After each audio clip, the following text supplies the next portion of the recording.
심박이 불규칙해요. 혈압이 떨어지고 있습니다. 응급실 안은 순식간에 아수라장이 됐습니다. 경고음이 병실을 가득 채웠고 간호사들은 침착한 표정을 애써 유지하며 움직였습니다. 의사는 굳은 얼굴로 심장 모니터를 확인했고 그 앞에 선 장미애는 마치 자신이 심장을 부여잡힌 듯 숨이 막혔습니다. 그녀의 뇌리에 스쳐 지나간 것은 불과 1시간 전 강수가 웃으며 건넨 말이었습니다. 엄마, 이제 괜찮을 거예요. 우리 다시 시작할 수 있어요. 리듬 소실, 산소 포화도 떨어집니다. 제세동기 준비해. 비명이 병원 복도를 갈랐고 오범수와 오천수는 수술복을 갈아입은 의료진에게 밀려나듯 복도 밖으로 끌려 나왔습니다. 장미애는 한 발도 움직이지 못한 채 문 앞에 서 있었습니다. 그녀의 눈은 믿지 못할 현실을 마주하듯 초점을 잃고 있었고 입술은 푸르게 말라 있었습니다. 30분 전 아무도 없는 병실. 장미애는 잠깐 커피를 마시러 나갔고 간호사는 다른 환자를 돌보고 있었습니다.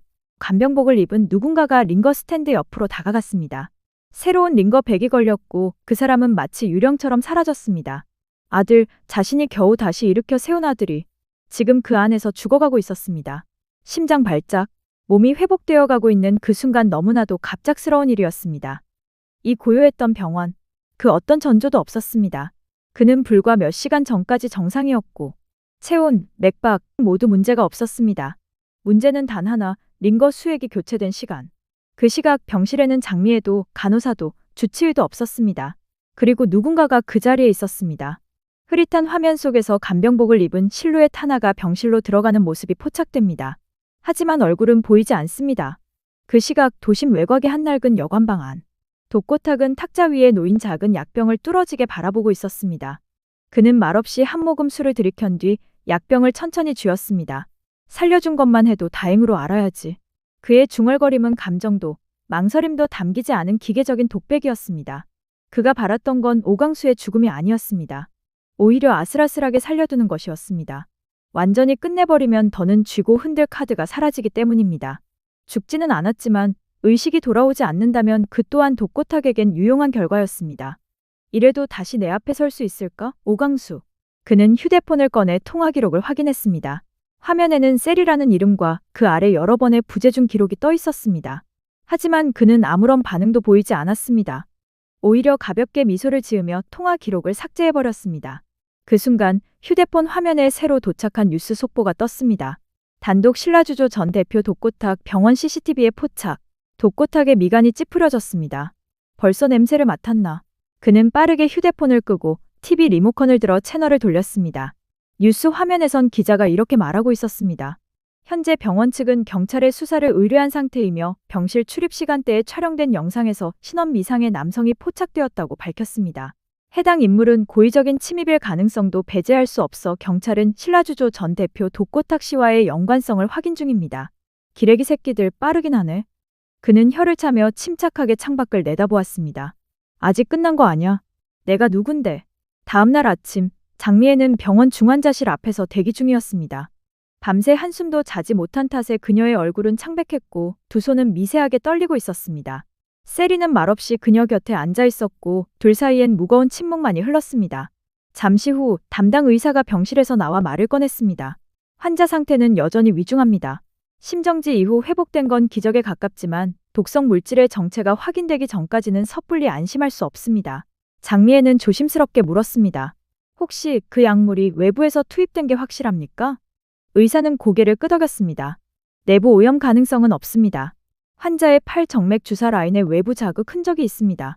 그 말에 장미애는 더 이상 망설이지 않았습니다. 그녀는 핸드백에서 작은 USB 하나를 꺼내 의사에게 건넸습니다. 이건 병원 보안실에서 받은 CCTV 사본입니다. 저희가 직접 경찰에 제출하겠습니다. 세리가 옆에서 물었습니다. 정말 아빠가 그랬다고 생각하세요? 장미애는 딸의 눈을 바라보며 담담하게 대답했습니다. 생각이 아니라 알아, 네 아빠는 그럴 수 있는 사람이야. 그리고 지금이라면 더더욱. 세리는 더 이상 묻지 않았습니다. 그녀는 아버지의 사랑이 진짜였는지 가짜였는지를 따지지 않았습니다.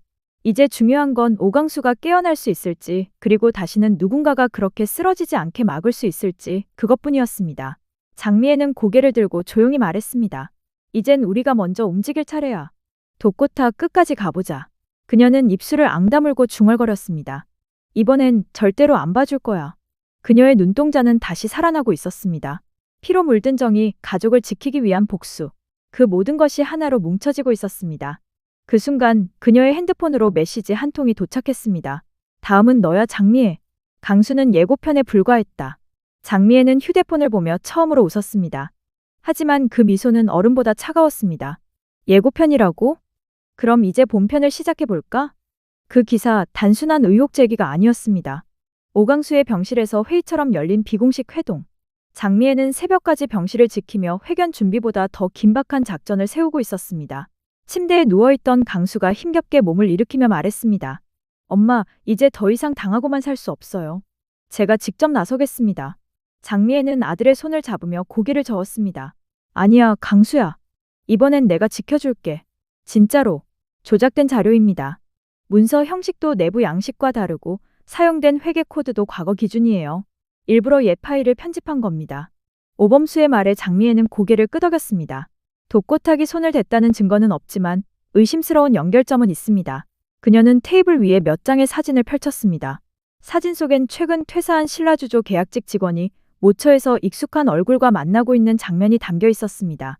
그 인물은 바로 예전 독고탁 측 홍보 대행사 대표였습니다. 퇴사 직후 바로 만나고 그 후의 기사 폭로. 시간 순서를 보면 명확하죠. 장미애는 작은 USB 하나를 꺼냈습니다. 그리고 이건 독고탁이 과거에 사용했던 수법들이 담긴 자료입니다. 10년 전에도 똑같은 방식으로 경쟁자들을 제거했어요. 오천수는 얼굴을 굳혔습니다. 내부 유출이 아니라면 신라 내부를 아는 외부 협력자라는 겁니까? 장미애는 단호히 고개를 끄덕였습니다. 이건 단순한 의혹이 아닙니다. 지금부터는 전쟁이에요. 그때 병실 문이 열리며 간호사가 들어왔습니다. 장미애님, 혈액검사 결과가 나왔습니다. 의사 선생님이 즉시 면담을 요청하십니다. 장미애의 표정이 굳어졌습니다. 뭔가 중대한 결과가 나온 것 같았습니다. 장미애는 곧바로 기자 회견을 준비했습니다. 이번에는 기존처럼 조용한 대응이 아니었습니다. 그녀는 사과가 아닌 반격이라는 키워드로 메시지를 설계했습니다. 기자단에 제공된 브리핑 시트 상단에는 다음과 같은 문구가 적혀 있었습니다. 진실을 가장 먼저 무너뜨리는 것은 침묵입니다. 거울 앞에 선 장미애는 자신의 모습을 바라봤습니다. 이제 누구도 내 가족을 건드릴 수 없어. 지쳐 있었지만 눈빛은 누구보다 선명하게 빛나고 있었습니다. 그녀는 브리핑 자료를 다시 확인했습니다. 구체적인 시각, CCTV 프레임 캡처, 약물 성분 분석 리포트, 그리고 그날 병실 출입 시간표. 모든 증거는 독고탁을 향하고 있었습니다. 이번 회견은 진실을 밝히기 위한 게 아니야. 그녀는 속으로 중얼였습니다. 회심의 한 방으로 내 숨통을 조이는 거야. 한편 같은 시각. 오범수는 독수리술도가 지하 창고에 혼자 앉아 있었습니다. 서류 더미 속에서 꺼낸 사진 하나를 들여다보며 생각에 잠겨 있었습니다. 그 사진은 예전에 술도가 내부 직원들과 단체로 찍은 사진이었는데 그중 한 사람이 최근 신라주조와 접촉한 흔적이 발견됐던 인물이었습니다. 이 사람이 왜 지금 와서 독고탁과 연결되는 거지? 그는 조용히 무전기를 켜고 오천수에게 신호를 보냈습니다. 잠시 후 오천수와 세리가 회의실로 모였습니다. 장미애도 도착했습니다. 그녀는 커피 한 잔을 내려놓으며 말했습니다. 이 회견이 끝나면 독고탁은 숨도 제대로 못 쉴 거야. 그런데 그 전에 하나 더 확인하고 싶어. 세리야, 넌 지금 누구 편이니? 세리는 아무 말 없이 장미애의 눈을 바라봤습니다. 그리고 천천히 입을 열었습니다. 이제 그 사람을 아빠라고 생각하지 않아요. 하지만 전 아직 끝낼 준비가 안 됐어요. 왜? 끝내면 제 삶의 절반이 잘못이었다는 걸 인정하는 거잖아요. 그게 아직은 너무 아파요. 오범수가 나직하게 말을 보탰습니다. 그럼 우린 그 아픔을 딛고 일어나는 내 편이야. 세리는 고개를 숙였습니다. 잠시 후 기자회견이 시작됐습니다. 장미애는 무대에 올라 기자들을 바라봤습니다. 그녀는 오로지 전달이 아닌 충격을 위한 단어를 선택했습니다. 오늘 저는 누군가를 고발하러 이 자리에 섰습니다. 그 사람은 단지 제 남편이 아니라 수많은 거짓과 조작을 기획한 자입니다. 그녀는 USB를 꺼내 테이블 위에 올렸습니다. 여기엔 그가 과거에 어떻게 경쟁자들을 쓰러뜨렸는지, 언론을 조작하고 내부 인사를 회유했는지가 담겨 있습니다. 그리고 이제 그 수법이 우리 가족에게 돌아왔습니다. 한 기자가 물었습니다. 증거로 제출하신 자료들, 출처가 병원과 회사 내부네요. 협조는 어떻게 받으신 겁니까? 장미애는 침착하게 대답했습니다. 협조가 아니라 자발적인 정의입니다. 그들도 이제는 그 사람에게 속았다는 걸 알게 됐으니까요. 그 순간 기자석 한켠에서 또 다른 질문이 튀어나왔습니다. 혹시 이번 사건에 세리 씨가 연루되어 있다는 루머에 대해선 어떻게 생각하십니까? 장미애는 잠시 눈을 감았다가 다시 떴습니다. 그리고 단호히 말했습니다. 그 아이는 이 회견의 가장 큰 이유 중 하나입니다. 세리는 그 사람의 피를 물려받았지만 그 사람의 방식은 따르지 않았습니다. 전 제 딸을 믿습니다. 그날 밤, 세리는 홀로 남아 과거의 녹음 파일을 정리하고 있었습니다. 그 파일 속엔 독고탁의 또 다른 목소리가 담겨 있었습니다. 사람은 상황만 잘 짜주면 누구든 적으로 돌릴 수 있어. 중요한 건 타이밍이지. 세리는 그 파일을 USB에 저장한 뒤 깊은 한숨을 쉬었습니다. 그녀의 손엔 오강수가 그려준 가족 그림이 담긴 종이가 쥐어져 있었습니다. 그리고 그날 밤 장미애의 휴대폰으로 또 한 통의 메시지가 도착했습니다. 내 딸도 예고편일 뿐이다. 진짜 본편은 아직 시작도 안 했어. 장미애는 핸드폰을 내려다보다가 조용히 웃었습니다. 그래, 이번엔 진짜 끝장을 보자. 나도 준비 끝났거든. 그녀는 마침내 마지막 카드세리와 오강수의 협공 작전을 세우기 시작했습니다. 이틀 후 술도가 지하 회의실. 세리는 고요한 눈으로 테이블 위에 자료를 정리하고 있었습니다. 그녀의 앞엔 오강수와 오범수, 오천수 그리고 장미애가 자리하고 있었습니다. 회의는 조용했지만 긴장감은 극에 달했고 그 순간 오천수가 입을 열었다. 이 자료. 유출 시점이 이상해. 회견 하루 전 누군가가 USB 원본에 접근한 흔적이 있어. 오강수가 눈을 좁히며 떴습니다. 어떻게 알았어요? 파일 메타데이터가 변경됐더라고. 수정 시간대에 장미애 대표는 병원에 있었고 나랑 범수는 얘기 중이었는데 모두의 시선이 세리에게 향했습니다. 세리는 침착하게 웃으며며 그때 난 집에 있었어요. 증명할 방법도 없고 할 생각도 없어. 의심하고 싶으면 하세요. 장미애는 입술을 깨물었다. 세리야, 우린 널 믿고 싶어. 하지만 지금 이 자료가 밖으로 새기면 우린 끝이야. 그때 오범수가 조용히 노트북을 내밀었고 그 화면에는 감시 카메라 영상이 재생되고 있었습니다. 술도가 서버실. 누군가가 USB를 들고 들어가는 뒷모습이 찍혀 있었습니다. 흐릿하지만 치마 밑단의 무늬가 익숙했습니다. 그 무늬는 세리가 회견 전날 입고 있던 원피스의 것과 같은 것이었습니다. 세리는 아무 말도 하지 않았습니다. 그녀의 눈동자는 흔들렸지만 입은 끝내 열리지 않았습니다. 장미애가 천천히 말했습니다. 왜 그랬니? 너였니 정말? 세리는 고개를 들었어 아주 작게 그러나 확실하게 말했습니다. 나 아니야. 하지만 그 사람이 시킨 건 맞아요. 오강수가 벌떡 일어났습니다. 뭐라고? 독고탁이 지금도 너한테 연락하고 있다고. 세리는 고개를 숙인 채 속삭였습니다. 날 지켜주겠다고 했어요. 모든 걸 돌려놓을 수 있다고 했고. 그녀의 눈에서 눈물이 흘렀습니다. 하지만 장미애는 단호하게 얘기했습니다. 이제부터 널 보호할 수 있는 사람은 그 사람 아니야. 우리가 널 지켜 세리야. 그것만 믿고 우리랑 같이 움직여야 해. 이번이 마지막 기회야. 세리는 조용히 고개를 끄덕였습니다. 그러나 그녀의 손은 보이지 않게 가방 속에서 또 다른 USB를 쥐고 있었습니다. 밤 11시 47분. 장미애는 폐쇄된 신라주조 창고 앞에 섰습니다.